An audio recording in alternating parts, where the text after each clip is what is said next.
بسم اللہ الرحمن الرحیم۔ معزز ناظرین السلام علیکم۔ آج کی ویڈیو میں ہم آپ کو بتائیں گے کہ حج کس شخص پر فرض ہوتا ہے اور حج کی کیا شرائط ہے۔ اس کے علاوہ ہم آپ کو بتائیں گے اگر کوئی شخص آپ کو کچھ مال ہدیہ کرے کہ اس مال سے حج پر جاؤ تو کیا اس مال کا لینا جائز ہے یا نہیں۔ معزز ناظرین، خانہ کعبہ کا حج کرنا اس شخص پر جو شرائط رکھتا ہو پوری عمر میں ایک دفعہ واجب ہے اور اسے حجت الاسلام کہتے ہیں۔ حج واجب ہونے کی پہلی شرط یہ ہے کہ انسان بالغ ہو، بس نابالغ شخص پر اگرچہ بلوغ سے نزدیک ہو حج واجب نہیں ہے، اور اگر ممیز نابالغ بچہ حج انجام دے تو اس کا حج صحیح ہے لیکن حجت الاسلام سے کفایت نہیں کرے گا۔ حج واجب ہونے کی دوسری شرط یہ ہے کہ انسان عاقل ہو، اور تیسری شرط یہ ہے کہ انسان آزاد ہو، کسی کا غلام نہ ہو۔ چوتھی شرط ہے مستطیع ہو، اور کون سا شخص مستطیع ہوتا ہے اس سے پہلی ویڈیو میں ہم آپ کو بتا چکے ہیں۔ معزز ناظرین، حج کی شرائط پائے جانے کے بعد اس کا واجب ہونا فوری طور پر ہے۔ انسان پر لازم ہے کہ استطاعت حاصل ہونے کے پہلے سال ہی حج بجا لائے،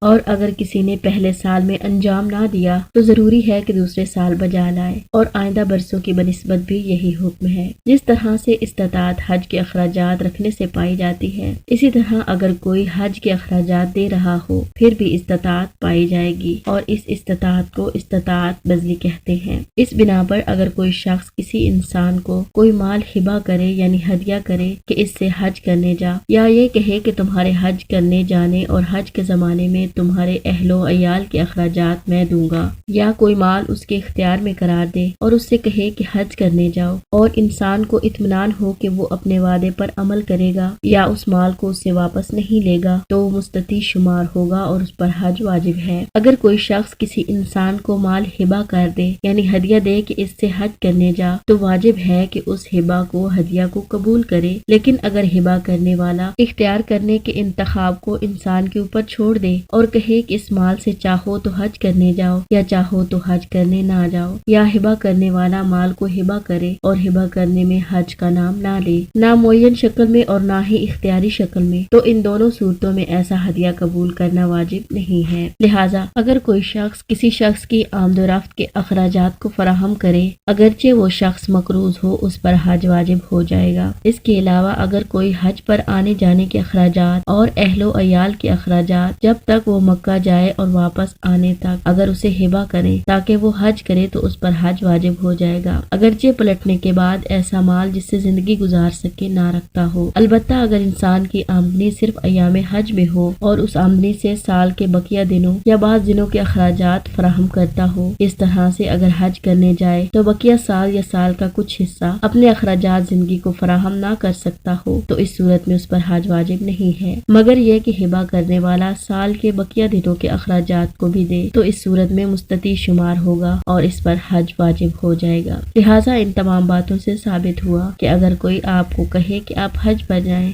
ہم آپ کے تمام اخراجات برداشت کریں گے اور آپ کے اہل و عیال کے بھی اخراجات برداشت کریں گے، تو انسان پر واجب ہو جاتا ہے کہ اس ہبہ اور ہدیہ کو قبول کرے اور حج پر جائے، چاہے وہ انسان مقروض ہو یا اتنا امیر نہ ہو کہ آنے کے بعد اپنے اہل و عیال کے اخراجات اٹھا سکے، پھر بھی اس پر حج واجب ہو جائے گا کیونکہ اس کے حج کی ذمہ داری کوئی دوسرا شخص اٹھا رہا ہے، لہٰذا اس کے لیے وہ مال یا تحفہ قبول کرنا واجب ہو جائے گا۔ معزز ناظرین، اس کے علاوہ مستطیع ہونے کی بہت سی شرائط ہیں جو اس سے پہلے ویڈیو میں ہم آپ کے ساتھ بیان کر چکے ہیں۔ اللہ تعالیٰ سے دعا ہے کہ اللہ تعالیٰ ہمیں بھی اپنے گھر کی زیارت نصیب فرمائے، آمین ثم آمین۔ اللہم صلی علی محمد و آل محمد وعجل فرج آل محمد۔